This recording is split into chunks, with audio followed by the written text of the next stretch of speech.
শুভেন্দু অধিকারী বড় বড় কথা বলছিল না সোশ্যাল মিডিয়াতে, সব বার করে দিব, বাংলাদেশ চলে যাও। ওর বাড়ির পাশের গ্রামে 250টা পরিবারের নাম বাদ চলে গেছে, একজনা মুসলমান নয়, একজনা মুসলমান নয়। দেখুন অমিত শাহ এই বললো বলি যে ওসব বাদ দে, ফালতু ঝামেলা করিস না, বলবে এটা কিছুদিন সময় ধৈর্য ধরুন, অমিত শাহ ঘোষণা করে দেবে যে আর ওসব করিস না, ফালতু আমাদেরই সব নাম বাদ চলে যাচ্ছে। আর আল্লাহর কল এমন গেঁড়া কল, শুভেন্দু বাবু বলছিলেন যাদের এসআইআর এর নাম বাদ যাবে তারা সিএ তে অ্যাপ্লাই করতে পারবে, কিন্তু আল্লাহর কি ফয়সালা, সুপ্রিম কোর্ট আবার রায় দিয়ে দিয়েছে এসআইআর এ যাদের নাম বাদ যাবে তারা কোনো জায়গায় অ্যাপ্লাই করতে পারবে না। তার মানে আমাদের আরো পক্ষের দলিল বেশি মজবুত হলো, তাই না? আমাদের বলা হচ্ছে 2002 সালের তোমার বাপের নাম আছে কি? তাক 2002 সালের বাপের নাম কি? 2002 সাল তো কালকে গেছে। আমার দাদুর দাদুর কবর থেকে হাত তুলে ডিএনএ টেস্ট করে প্রমাণ করব আমি এদেশের নাগরিক, আমরা সেই মুসলমান। আমাদের তো আগুনে পুড়িয়ে দেওয়া হয়নি, আমাদের দাদুর দাদুর কবর থেকে লাশ বার করে একটা হাড্ডি দিয়েও ডিএনএ টেস্ট করে বলবো আমরা দেশের নাগরিক। মুসলমানরা দেশের আদি নাগরিক, এদেরকে এসআইআর করা হচ্ছে। হাসিনার সাথে এত পীড়িত কিসের? ওর এসআইআরটা করো। ও মুসলমানকে দেখতে পারে না, হাসিনার সাথে খুব প্রেম ভালোবাসা, ওকে খুব পছন্দ করে। কি বলছি বুঝতে পারছেন না? কোনো ভয় নেই, টেনশন নেই। আমি শিরিক সম্পর্কে বলতে বলতে লাইনটা একটু ঘুরিয়ে দিয়েছিলাম, আবার ওইদিকে যাচ্ছি। ছেড়ে দেবো না বলবো? বলি, হ্যাঁ বলি। শিরকের একটা ভাগ হচ্ছে যা শিরক ফি যাত, আল্লাহর একক ব্যাপারে যে অস্বীকার করবে সে শিরকে আকবার করবে, বড় শিরক করবে। আর শিরক ফি সিফাত, আল্লাহ সুবহানাহু ওয়া তাআলার গুণের ব্যাপারে কেউ যদি দ্বিমত পোষণ করে তাহলে সে শিরকে আকবার করবে। আল্লাহ তাআলার গুণ কি? রুজির মালিক কে? আল্লাহ। বিশ্বাস আছে? শুধু রুজির মালিক নয়, এই ব্যাপারে একটু 2 মিনিট ব্যাখ্যা বিশ্লেষণ করি। আল্লাহ কেমন রুজির মালিক দেখুন। মিলন একদিন হঠাৎ করে আমায় ফোন করেছে, ফোন করে বলছে ভাই আপনার মাদ্রাসায় বেড়াতে যাব আর আপনার বাড়িতে দুপুরে খাবো। আমি যে মিলন কজন আসবে? বলছে হুজুর 30 জন যাব, আপনার মাদ্রাসাটা সবাই দেখবে বলছে। তা আমি মিলনকে বলছি মিলন আল্লাহ কেমন রুজির মালিক এটা বলছে, মিলন বলো তো 30 জনের জন্য কি রান্না করা যেতে পারে? আমার স্ত্রী তখন বলছে মিলনকে জিজ্ঞেস করতে হবে না, আমি বিরিয়ানি করে দিচ্ছি, আমি তো কলকাতার মেয়ে, ভালো রান্না করতে পারি, আমি চিকেন বিরিয়ানি করে দিই। মিলনকে বললাম মিলন ভাই চিকেন বিরিয়ানি করছি তাহলে হবে তো? ও তখন বলছে 17 জন চিকেন খায় না, 17 জন। আমার স্ত্রীকে বলছে হ্যাঁ গো 17 জন তো চিকেন খায় না, কি করবে? তা মিলনকে আরেকবার ফোন করি, মিলন ভাই 17 জন চিকেন খায় না, তাহলে ওই 17 জনের জন্য কি করবো? বলছে ওদের ভিতরে আবার 15 জন খাসির গোশ খায় আর 2 জন আবার দেশি মুরগি খায়। ভালো করে বুঝবেন। ভালো, আমার স্ত্রীকে তাই বললাম, ও তাতেও রাজি। তারপরে আবার জিজ্ঞেস করছে খাসির বিরিয়ানি করবো তো? বলছে না, একজনা খাসির চাপ পছন্দ করে, একজনা মানে খাসির পায়া খেতে পছন্দ করে, আর একজন খাসির বেশ মানে কি বলবো আর কি ফ্রাই করে দিলে পছন্দ করে। মানে আমি যে ভাবলাম 30 জনার খাবারের রুচি 30 রকমের। আচ্ছা আমার বউকে যদি বলি 30 রকমের রান্না করতে, ও সংসার করবে না ডিভোর্স দিয়ে পালাবে? থাকলো তোর মেহমান, আমি এই চললাম ঘটি গুটিয়ে, বলবে কি বলবে না? বলবে। তার মানে 30 জনার খাদ্য 30 রকমের জোগাড় করা সম্ভব নয়। আমার আল্লাহ কেমন রুজির মালিক, সুবহানাল্লাহ। ব্যাঙে যেটা খায় সাপে সেটা খায় না, বিড়ালে যেটা খায় কুকুরে সেটা খায় না, মাছে যেটা খায় পোকাতে সেটা খায় না, গরুতে যেটা খায় ছাগলে সেটা খায় না, মানুষে যেটা খায় বাঘে সেটা খায় না, শ্রীগালে যেটা খায় ইঁদুরে সেটা খায় না, ছুঁচোতে যেটা খায় কেঁচোতে সেটা খায় না। প্রত্যেক প্রাণীর আলাদা আলাদা করে রুজির ব্যবস্থা করেন কে? কে? আল্লাহ। ইনি হচ্ছেন রাজ্জাক। আল্লাহ যে রুজি দিতে পারেন এই ব্যাপারে যদি কেউ সন্দেহ যদি পোষণ করে সে শিরকে আকবারের ভিতরে নিমজ্জিত। আর একটা আল্লাহ যে সিফাত, তিনি হচ্ছেন মালিক, তিনি কে? খালিক। তিনি কে? খালিক, মানে সৃষ্টিকর্তা। তিনি কেমন সৃষ্টিকর্তা? সুবহানাল্লাহ। আমার কাছে যে মোবাইলটা আছে সস্তার মোবাইল, আমি বুঝি না বলে দামি ফোন কিনি না। তা আমার এই মোবাইলটার নাম ভিভো, এর কাছে যেটা আছে ওটা স্যামসাং ধরে নেন। নিশ্চয় এ ওকে দেখে তৈরি করেছে, নয় এ একে দেখে তৈরি করেছে, তাই না? যে মাইক্রোফোনটা আমি কথা বলছি, এই মাইক্রোফোনটা নয় এ অন্য কোনো কোম্পানিকে দেখে নকল করেছে, নয় অন্য কোনো কোম্পানি একে দেখে নকল করেছে, কিছু না কিছু দেখে তো করেছে। আমার আল্লাহ কেমন সৃষ্টিকর্তা, সুবহানাল্লাহ। বাদিউস সামাওয়াতি ওয়াল আরজ, আল্লাহ বলছে আমি আসমান জমিনকে তৈরি করেছি নমুনা ছাড়া। আচ্ছা, আগে কেউ আকাশ একটা তৈরি করেছিল, এইটা দেখে আল্লাহ বানিয়েছেন, একাই বানিয়েছেন? কোনটা? একাই। আগে কেউ সূর্য আগে একটা তৈরি করেছিল যে ওইটা দেখে আল্লাহ বানিয়েছে? কোনটা? না, শুধু সৃষ্টি এইরকম করে করে ছেড়ে দিয়েছেন তা নয়, প্রতিটা সৃষ্টির একেবারে পূর্ণতায় পর্যন্ত পৌঁছে দিতে পারেন তিনি কে? আল্লাহ। সুবহানাল্লাহ। মানুষ জন্মের পরে চুল বড় হয়, হয় না? চুল বড় হয়, কাঁচি দিয়ে কাটতে হয়, দাড়ি বড় হয়, হয় না? আচ্ছা, দাঁতগুলো যদি ওরকম বড় হতো আস্তে আস্তে? হ্যাঁ, বিয়ে তো কেউ করতো না, রাতে বার হলে লোক ভয় করতো না? আল্লাহ বলে দিয়েছে না, দাঁত আর বাড়বি না, আমার বান্দার জন্য এটাই সুন্দর যে এখানেই দাঁড়িয়ে যা। সুবহানাল্লাহ। এই যে ফোল্ডিং সিস্টেম, ফোল্ডিং, এটা যদি মোটর সাইকেলের কোনো পার্টস হতো 3 মাস অন্তর গ্রিস করতে হতো, হতো কি হতো না? হতো। এই যে ফোল্ডিং সিস্টেম হাতটা, আপনি বলুন এটা যদি 4 চাকা গাড়ির কোনো পার্টস হতো, আপনি দাঁত বার করে হাসছেন, এগুলো হাসির কথা নয় তো, এগুলো ঈমান বৃদ্ধি করার মতো কথা। আপনি নিতে পারছেন না, আপনি আমার কথা নিতে পারছেন, ওই জন্য হাসছেন। ভাবুন একবার যে তিনি কেমন করে তৈরি করেছেন। এই যে ফোল্ডিং সিস্টেম, গ্রিস লাগে না, পৃথিবীর উন্নত মানের টেকনোলজি, তার নাম মেড ইন জাপান। পৃথিবীর উন্নত মানের টেকনোলজি ব্যবহার করে জাপান। জাপান থেকে যদি আপনি একটা 1 লক্ষ টাকা দিয়ে টর্চ লাইট যদি কিনে আনেন, 1 লক্ষ টাকা দিয়ে, সেই টর্চ লাইটেও চার্জ দিয়ে, তোরা দুজন মার খাবি কিন্তু, সেই টর্চ লাইটেও চার্জ দিতে হয়, ব্যাটারি ব্যবহার করতে হয়, হয় কি হয় না? হয়। কিন্তু আপনি জন্ম থেকে চোখে দেখছেন এই যে আই পাওয়ার, চোখে কোনোদিন চার্জ দেওয়া লাগে? ব্যাটারি না। শুধু এই নয়, সুবহানাল্লাহ, কাশ্মীরে গিয়েছিলাম কিছুদিন আগে, বরফ পড়ছে চারিদিকে, কাশ্মীর বরফে ঢাকা। আমার স্ত্রী আমার সঙ্গে আছেন, আমার ছোট্ট মেয়েটাও আছে। আমি যে রুমের ভিতরে ছিলাম, রুমের চারিদিকে বরফ, 12টা পর্যন্ত বরফ গলে না, এরকম বরফ অবস্থা। আমার মেয়েটার দুধের প্রয়োজন, দুধ পান করবে, ইলেকট্রিক ব্যবস্থা নেই, বরফ পড়লে শর্ট সার্কিট হতে পারে, ইলেকট্রিক বন্ধ থাকে, কোন রকম দুধ গরম করে মেশিন খুঁজে পাচ্ছি না। আমার স্ত্রীর শরীরে আমি নিজে হাত দিয়ে দেখছি একদম বরফের মতো ঠান্ডা, কিন্তু আমার স্ত্রীর দুধের মোটাতে আমার মেয়ে যখন মুখ লাগিয়ে দিল, গরম দুধ ভিতর থেকে বার হচ্ছে। এই যে টেম্পারেচার মেশিন, এর ভিতরে বসিয়ে দিল কে? আল্লাহ। বরফের ভিতরে আপনার স্ত্রী থাকলো, তার বুকের দুধটা হালকা হালকা করে গরম, বাচ্চা যাতে অসুবিধা না হয়। আবার শুধু গরম নয়, হালকা একটু চিনিও মেশানো আছে, যাতে বাচ্চা মিষ্টি ভেবে যেন খায়। কেমন তিনি সৃষ্টি করেন। গরুর গোস্ত খান আপনারা, কাল সকালে টেস্ট করবেন, 10 ঘন্টা একটা গরুর মাংস চুলোর আগুনে আপনি গরম করবেন, 10 ঘন্টার পরে মোমের মতো নরম করতে পারবেন না, তবুও টেনে ছিঁড়ে খেতে হবে। আপনি ওই গরুর গোস্তটা টেনে ছিঁড়ে খান, 3 ঘন্টার ভিতরে পায়খানা হয়ে নিচের দিক দিয়ে বার হয়ে যাবে। তাহলে কত টেম্পারেচার মেশিন ভিতরে বসানো আছে ভাবুন। আপনি একবার গ্যাসের উনুনে, কাঠের উনুনে, কয়লার উনুনে 4 ঘন্টা 5 ঘন্টা জাল দিলেও তাকে গলানো যায় না। আর একবার আপনি কপ করে গিলে নেন, ভিতরে 3 ঘন্টার পরে একদম পায়খানা মলমের মতো বার হয়ে যাচ্ছে। দাঁত বার করে হাসলে হবে না, ভাবতে হবে যে তিনি কত উন্নত মানের টেকনোলজি ব্যবহার করেছেন। সুবহানাল্লাহ, কত উন্নত মানের টেকনোলজি ব্যবহার করেছেন। শুধু সৃষ্টি করেন নাই। আল্লাহু আকবার।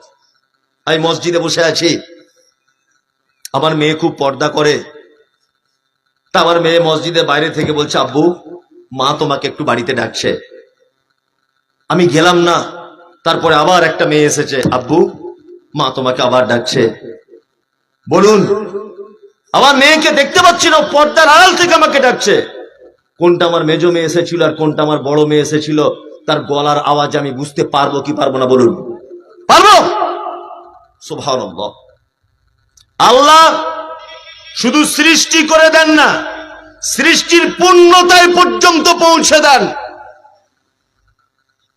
শেষ পর্যন্ত বিনা চাওয়াতে যিনি দিয়ে দেন তিনি হচ্ছেন খালিক। আল্লাহর গুণবাচক নাম দিয়ে এবার একটা ব্যাখ্যা বিশ্লেষণ আপনাকে করি। আমরা অনেক লোক নামাজ পড়ি, মাঝে সাঝে নামাজ ছেড়েও দিই। একটা লোক 4 বছর নামাজ পড়ে, 4 বছর নামাজ পড়ার পরে ছেড়ে দিয়েছে। ওকে জিজ্ঞেস করছি কি ব্যাপার ফজলি ভাই নামাজ ছেড়ে দিলে? বলছে পড়েও যা না পড়েও তাই, ফালতু 4 বছর আমার লস হয়ে গেল, কিছুই পেলাম না, আর এত দোয়া করছি কবুল হচ্ছে না। কি দোয়া করছিলে?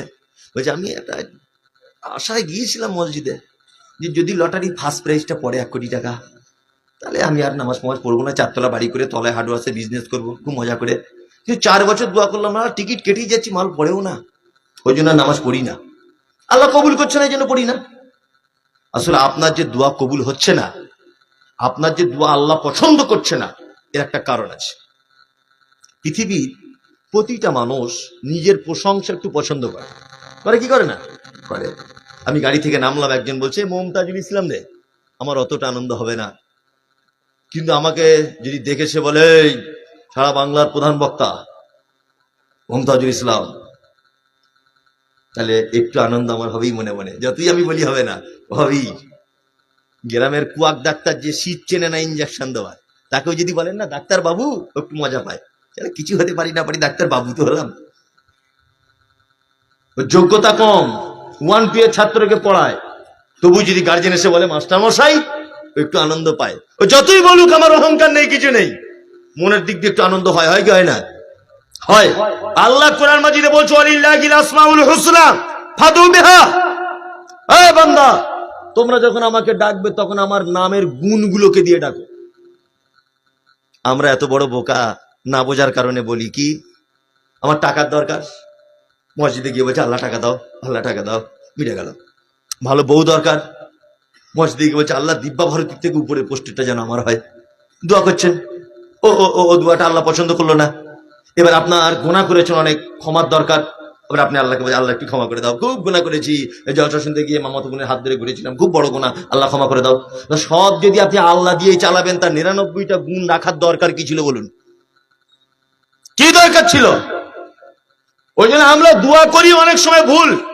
আল্লাহ নিজে শিখিয়ে দিচ্ছেন ওয়ালিল্লাহিল আসমাউল হুসনা, তোমরা যখন আমাকে ডাকবে আমার গুণবাচক নামগুলো দিয়ে ডাকো। টাকার দরকার, হাত তুলে বলতে হবে ইয়া রাজ্জাক, হে চরম রুজির মালিক। বিপদে পড়েছেন আপনি, যখন হাত তুলে বলতে হবে ইয়া ওয়াকিল, হে চরম বিপদ থেকে উদ্ধারকারী। পাপ যখন করে ফেলেছেন অনেক, তখন হাত তুলে বলতে হবে ইয়া আল্লাহ নয়, ইয়া গাফফার, হে চরম ক্ষমাশীল, তুমি ক্ষমা করে দাও। সংসারে অশান্তি হচ্ছে, হাত তুলে বলুন ইয়া সালাম, হে শান্তিময়, তুমি আমার সংসারে শান্তি দাও। দয়ার দরকার, তখন বলতে হবে ইয়া রহমান, হে চরম দয়ালু, তুমি আমার প্রতি করুণা করো, দয়া করো। আল্লাহর হাত তোলার পরে পরে যেটা দরকার সেই নাম ফিট করে তাকে ডাকতে হবে। কি বলছি বুঝতে পারছেন? তাহলে পাপ যখন করে ফেলবেন কি বলে ডাকতে হবে? ইয়া গফফার, হে চরম ক্ষমাশীল।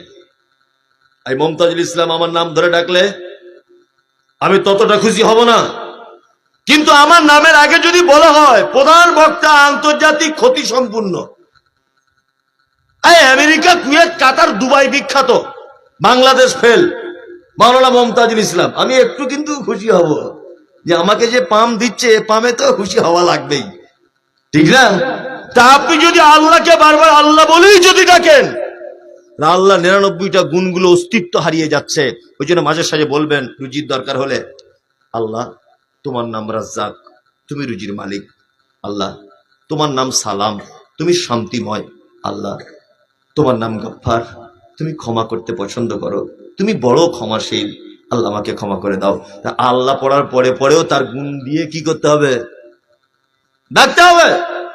এইবার আপনাদেরকে একটা কথা বলি, আর শিরক ফিল হুকুক, শিরক আরেকটা প্রকার ভেদ হচ্ছে যে আল্লাহ সুবহানাহু ওয়া তাআলা মুসলিম জাতিকে পরিচালনা করার জন্য যে ঐশী বাণী আল কোরআন পাঠিয়েছেন, কেউ যদি কোরআনের একটা কোন বিধান পরিবর্তন করার যদি চেষ্টা করে, তাহলে সে শিরকে আকবারের ভিতরে ঢুকে গেল। আচ্ছা বলুন, 1,00,000 টাকা বছর শেষে জাকাত কতটা? ওই 2,500। এবার একটা মজার কথা বলি, তাহলে 100 টাকায় কত? 2.5 টাকা। আচ্ছা 8 আনা চলে? চলে না তো, 8 আনা চলে না। তা আপনি হোসেননগর মাদ্রাসা হেডমালাকে গিয়ে বলুন না যে 8 আনাতে চলছে না, তো একটু বাড়িয়ে 3 টাকা করে দেন, আর না একটু কমিয়ে 2 টাকা আনুন, রাউন্ড ফিগার থাক। আচ্ছা বলুন তো, কিয়ামতের আগের দিন পর্যন্ত 8 আনা চলুক আর না চলুক, 2.5 টাকাই থাকবে, না কমানো বাড়ানো কিছু যাবে? যাবে না। 8 আনা চলুক আর না চলুক, কিয়ামতের আগের দিন পর্যন্ত 2.5 টাকাই থাকবে। এইটা যদি কেউ পরিবর্তন করার চিন্তা ভাবনা করে, কোরআনের কোন বিধান, তাহলে শিরক আকবারের ভিতরে সে নিমজ্জিত। আর শিরক ফিল ইবাদা, শিরক আকবারের শেষ পজিশনে আগে যেটা, সেটা হচ্ছে ইবাদত শুধুমাত্র কার? আল্লাহর। আপনার 60 বছর 70 বছর জীবনীতে এক ওয়াক্তের নামাজে যদি আপনি সেজদা দেন, এই সেজদা সারা জীবনে একবারও যদি আপনি দেন, এই সেজদাটা শুধু কার জন্য? আল্লাহর জন্য দিতে হবে। ইবাদতের ভিতরে শিরিক আছে, আছে না নেই? আছে। একা একা নামাজ পড়লে 2 রাকাতে নামাজ টাইম লাগে 2 মিনিট, একা একা যখন পড়ে তাড়াহুড়ো। আর জুম্মার দিনে যখন ইমাম সাহেব থাকে, হোসেননগরের মাওলানা থাকে, মমতাজুল ইসলাম আজকে খুতবা দেবে, উনি এসেছেন, তখন মিলন যে নামাজটা পড়ছে 2 রাকাত, একা একা পড়লে 2 মিনিট হয়ে যেত, আর সেই দিন পড়ছে 9 মিনিট লাগছে। এখন উনিও বলছেন সাংঘাতিক নামাজি, সাংঘাতিক নামাজি। আমি ভাবছি বাবা মিলন খুব পরেজগার ছেলে, 2 মিনিট নামাজ 9 মিনিট লাগালো 2 রাকাত। তার মানে এর উদ্দেশ্য দুজনকে খুশি করার। হোসেননগরের হেড মাওলানা, মমতাজুল, এরা দুজনেও খুশি হোক যে আমি ভালো ছেলে, সাথে সাথে আল্লাহ খুশি হোক। এই যে 2 জনকে খুশি করার চিন্তা ভাবনা করছে, এটাও শিরক। এটা কি শিরক? এটাও শিরক। আল্লাহু আকবার। মুহাম্মদ সাল্লাল্লাহু আলাইহি ওয়াসাল্লামকে জিজ্ঞাসা করা হচ্ছে, আল্লাহর নবী বলছেন, আমি কি তোমাদের শিরক আসগার অর্থাৎ ছোট শিরক সম্পর্কে জানাবো না? তখন সাহাবীগণ বলছেন, অবশ্যই আপনি জানান। তখন আল্লাহ নবী সাল্লাল্লাহু আলাইহি ওয়াসাল্লাম বলছেন, ছোট শিরক অধিকাংশ রিয়া, রিয়ার ভিতরে ছোট শিরক আছে, যেটা লোক দেখানোর জন্য মানুষ করে। কি বলছি বুঝতে পারছেন? ইবাদত, ইবাদতের ভিতরে শিরক করে মানুষ। আর নাম্বার 6, আশিরক, আশিরক ফিল আকীদা, অর্থাৎ বিশ্বাসগত ব্যাপারে শিরক। বিশ্বাসগত শিরক বুঝেন তো? বাচ্চা ছেলে দাঁত ভেঙে গেছে, তোর মা বলছে ইঁদুরের গর্তে দিয়ায়, চিকন চিকন দাঁত হবে তোর। মায়েরা বলে, বৃহস্পতিবারের দিন বাঁশ কাটিস না, জ্বর আসবে, বলে না? বলে। আমার মায়েদের তো হাদিসের শেষ নাই, সকালবেলাতে কাক ডাকছে, বলছে বিপদ চলে আসতে পারে। ভাতের হাঁড়ি হাত থেকে পড়ে গেছে, বলছে মনে হয় জামাই আসার চান্স আছে আজকে। ভালো করে বুঝবেন, এই যে বিশ্বাসগত শিরক, বিশ্বাসগত, এটাও একটা শিরক। বৌমা বাচ্চা ছেলেকে নিয়ে দাঁড়িয়ে আছে রাস্তার ধারে, দুপুর 1টা বাজে, শাশুড়ি এসে বৌমাকে চমকাচ্ছে আর বলছে, বৌমা তুমি আমার পোতাকে নিয়ে রাস্তার ধারে দাঁড়িয়ে আছো, আমার পোতা অসুখ করবে। তুই কি করবো মা, তাহলে কি করবো? নতুন বৌমা বুঝে না, শাশুড়ি বলছে এক কাজ করো, হাঁড়ির তলার কালিয়া সর্ষের তেল একটু পাছায় লাগাও, একটা এখানে একটা লাগাও, দেখবা নজর টজর লাগবে না। সব শিরক। বিশ্বাস, এই বিশ্বাসগত শিরকের ভিতরে মানুষ কিন্তু লিপ্ত আছে, আছে না নেই? আছে। এইবার আপনাদেরকে আমি বলবো শিরকের ভয়াবহতা কি। এতক্ষণ শিরক আপনাকে ভাবালাম। শিরকের প্রথম ভয়াবহতা, ইন্নাহু মান ইউশরিক বিল্লাহ ফাকাদ হারামাল্লাহু আলাইহিল জান্নাহ ওয়া মাওয়াহুন নার ওয়া মা লিয-যালিমিন মিন আনসার। শিরকের সবথেকে বড় ভয়াবহতা, আল্লাহ সুবহানাহু ওয়া তাআলা বলছেন, যারা শিরক করে তাদের জন্য জান্নাতকে হারাম করে দেওয়া হয়েছে এবং তাদের জন্য থাকার জায়গা রেডি করা আছে জাহান্নাম, এবং কিয়ামতের দিনে তাদের কোনো সাহায্যকারী খুঁজে পাওয়া যাবে না। কোন সাহায্যকারী তাদের কিয়ামতের দিনে থাকবে না। শিরক যারা করবে তাদের থাকার জায়গা কোথায়? জাহান্নাম। আল্লাহ তাআলা বলছেন, ওয়াইদ ক্বালা লুকমান লিইবনিহি ওয়া হুয়া ইয়াইযুহু ইয়া বুনাইয়া লা তুশরিক বিল্লাহ ইন্নাশ শিরকা লাযুলমুন আযীম। লোকমান হাকিম তার বেটাকে ডেকে বলছে, বেটা কখনো যাই করো নাই করো আল্লাহর সাথে কাউকে শিরিক করে দিও না, কারণ শিরিক হচ্ছে সবথেকে বড় জুলুম, বড় অত্যাচারিত পাপ। শিরিক কত খাতারনাক। আপনাকে আর একটা কথা আমি বলি, পবিত্র আল কোরআন আল্লাহ সুবহানাহু ওয়া তাআলা বলছেন, ইন্নাল্লাহা লা ইয়াগফিরু আন ইউশরাকা বিহি ওয়া ইয়াগফিরু মা দুনা যালিকা লিমান ইয়াশা। আল্লাহ ইচ্ছা করলে পৃথিবীর সব পাপ ক্ষমা করে দিতে পারে, কিন্তু শিরকের পাপ ক্ষমা হয় না। এইবার আপনাদেরকে একটা কথা বলি, আচ্ছা বলুন, পৃথিবীতে যত বড় পাপী হোক, সে পাপী যদি মারা যায় তার জন্য ক্ষমা চাওয়া যায় কি যায় না? যায়, যায়। তার কাছে ক্ষমা চাওয়া যায়। আপনি সুদ খেতেন, মারা গেছেন, আমি ক্ষমা চাইতে পারি, আল্লাহ আমার ভাইকে তুমি ক্ষমা করে দাও। আপনি মদ পান করতেন, মারা গেছেন, আমি আপনার জন্য ক্ষমা প্রার্থনা করতে পারি, আল্লাহ আমার ভাইকে তুমি ক্ষমা করে দাও। কিন্তু কোন লোক যদি শিরক আকবার বড় শিরিক করে মারা যায় বিনা তওবাতে, তাহলে তার জন্য আর ক্ষমা প্রার্থনা করা যাবে না। মুহাদ্দিসিন ইকরামদের ভিতরে দুটি মত আছে পবিত্র আল কোরআনের একটা আয়াত নিয়ে, ইস্তাগফির আও লা তাস্তাগফির ইন তাস্তাগফির লাহুম ৭০ মাররাতান।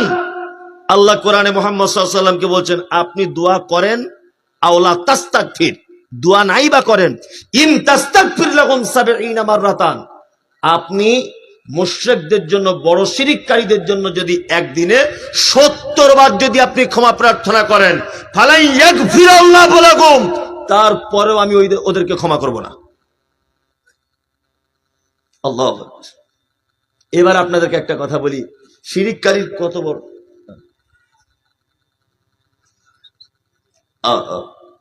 আদায়ের কথা বললে ৫ মিনিট লাগবে লোকগুলো পালাতে। এখন তবুও সাব ব্যাংক যা বলছি বসে আছে তো, আদায়ের কথা বললো ৫ মিনিট, ঘড়ি ধরে দেখবো সব লোক পালাবে।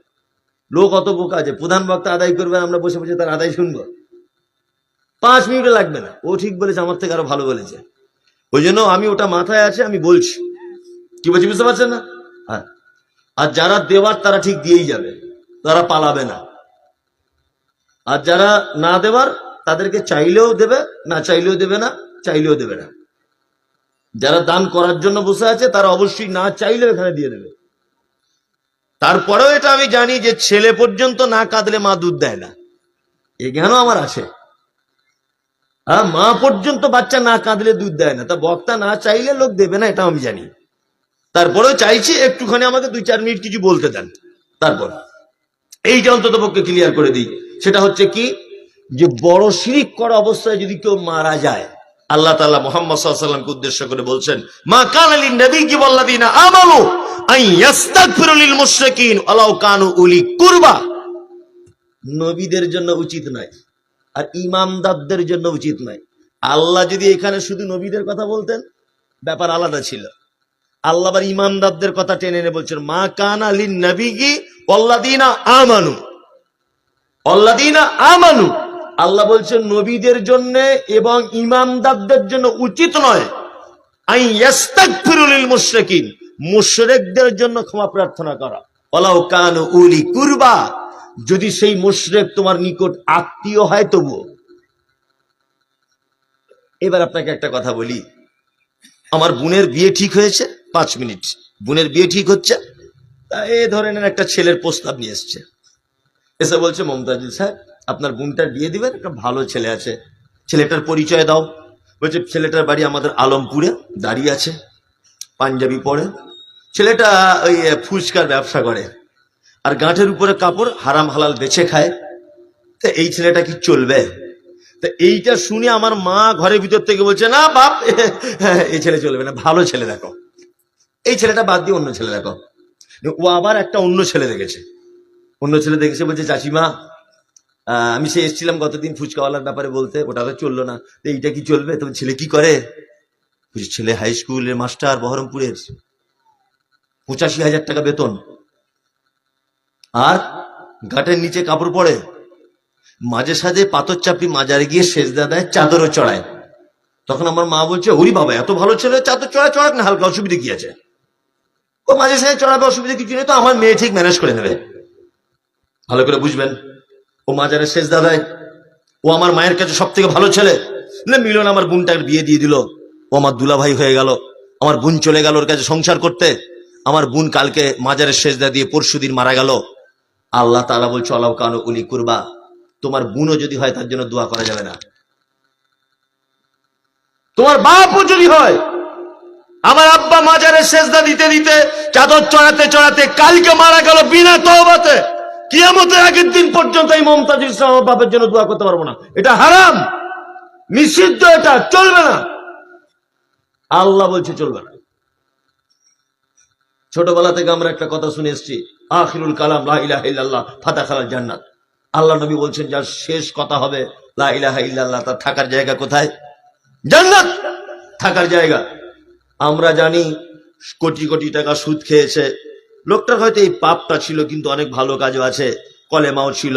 লোকটা জাহান্নামে গেলেও কিছুদিন জাহান্নামে আযাব ভোগ করার পরে আল্লাহ দয়া করে আবার জান্নাতে দিবে, এটা আমরা শুনেছি না? সারা জীবন মদ খেয়ে গেল লোকটা, মারার পরে জাহান্নামে গেলেও আল্লাহ তার প্রতি দয়া করুণা করে আবার জান্নাতে দেওয়ার চান্স আছে। কিন্তু কোন মানুষ যদি শিরিক করা অবস্থায় যদি মারা যায়, কিয়ামতের আগের দিন পর্যন্ত সে যদি মৃত্যুবরণ করে, আর কিয়ামতের দিন যদি জাহান্নাম ফয়সালা হয়ে যায়, কোশ্চিন কালেও ও আর দ্বিতীয় কোনোদিন জান্নাতে ঢোকার চান্স পাবে না। সুদখোর চান্স পাবে, মাতাল চান্স পাবে, হারামখোর চান্স পাবে, ব্যভিচারে লিপ্ত চান্স পাবে, সবাই চান্স পাওয়ার সম্ভাবনা আছে।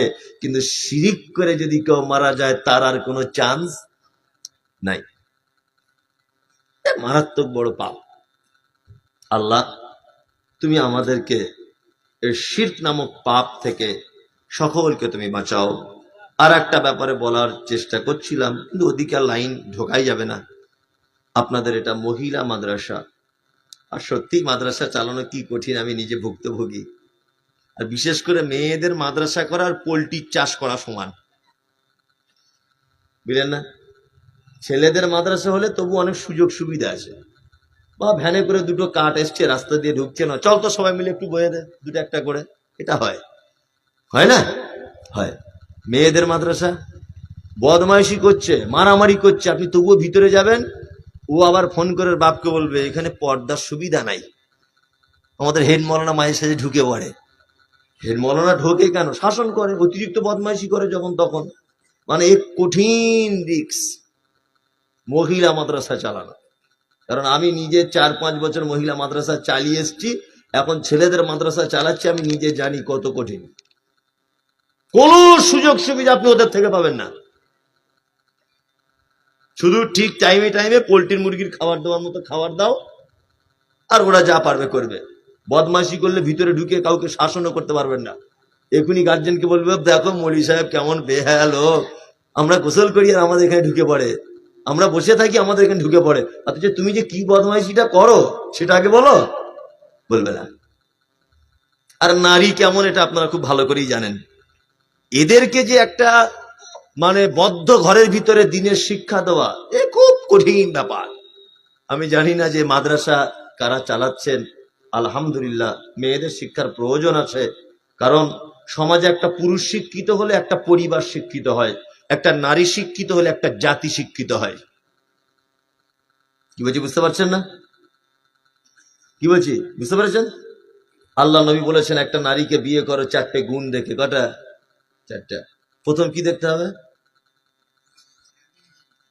প্রথম দেখতে হবে তার সুন্দরী, সুন্দরী কিনা, নাক চোখ ভালো কিনা। না, ওটাও দেখতে হবে, ওটা হাসি না, ওটাও দেখতে হবে। যদি বলছেন তাহলে যার দাঁত উঁচু তার কি করে বিয়ে হবে, যার একটা চোখ টেড়া সে কি করে বিয়ে হবে? ওই জন্য তো প্রত্যেক লোকের রুচি আলাদা আলাদা, আলাদা আলাদা না, ওকেও কেউ বিয়ে করবে, তাই না? জি। 2, তার টাকা পয়সা আছে কিনা এটা দেখতে হবে। আমরা কিছুই দেখি না, দেখি ওইটা আগে দেখি, তার বাপের কি আছে।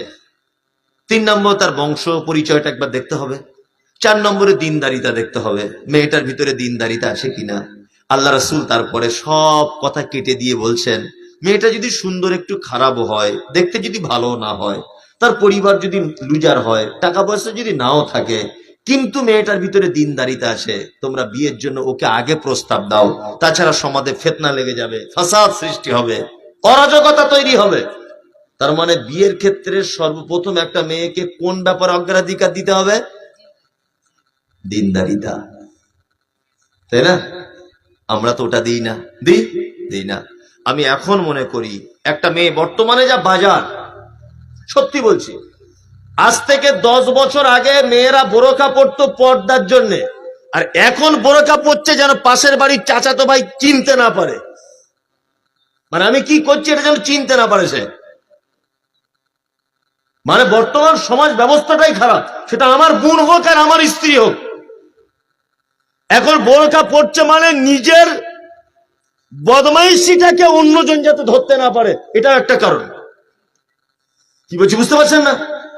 এই রকম সমাজ থেকে আপনার মেয়েকে, আমার মেয়ের 10 বছর বয়স হয়ে গেল, এবার স্কুলে যাবে, 16 বছর বয়স, আমি তো তার পিছনে পিছনে যেতে পারবো না। আমি মানছি আপনার মেয়ে ভালো, আমি মানছি, কিন্তু আর 5টা ছেলে তো ভালো নয়, তারা তো বদমাইশি করবে। তার মানে বর্তমান 2025 সালে আপনার মেয়েকে আপনি সুস্থ পরিবেশে মানুষ করতে অক্ষম, পারবেন না। আমার মনে হয় এখন আপনার মেয়েকে দিনদারিতার সাথে মাদ্রাসায় পড়াশোনা না হোক। আমি ভাবছি হোসেননগর মাদ্রাসায় পড়াশোনা হয় না, আমি ভাবলাম আলমপুর মাদ্রাসা মেয়েদের পড়াশোনা হয় না, আমি ধরে নিলাম হয় না। অন্তত পক্ষে নামাজের পদ্ধতিটা তো জানতে পারছে, দুয়া দরুদটা তো শিখতে পারছে, মেয়েটা হেফাজতে তো আছে, এতটুকু তো পারছে। এই জন্য মেয়েকে মাদ্রাসায় পড়াতে হবে, সাথে সাথে আপনার কিছু অর্থ এখানে ব্যয় করতে হবে একটা ভালো মা তৈরি হওয়ার জন্য। কি বলছি বুঝতে পারছেন না? ভালো মা তৈরি হওয়ার জন্য আমরা বাজারে যখন গাই গরু কিনতে যাই, তার মায়ের ইতিহাস জানি, ক কেজি করে দুধ দিত ওর মা, এটা বলি না? হ্যাঁ, যদি ব্যবসাদার বলে ওর মায়ের দুধ হতো 35 কেজি, তাহলে আপনি কিন্তু কিনবেন। মায়ের পরিচয় সবাই জানতে চায়। ঠিক তেমন আপনার সন্তান কতটা ভালো হবে তার মায়ের উপরে ডিপেন্ড করবে, তার মায়ের উপরে। এই মা তৈরি হবার কারখানা, এটা একটা ভালো মা তৈরি হবার কি কারখানা।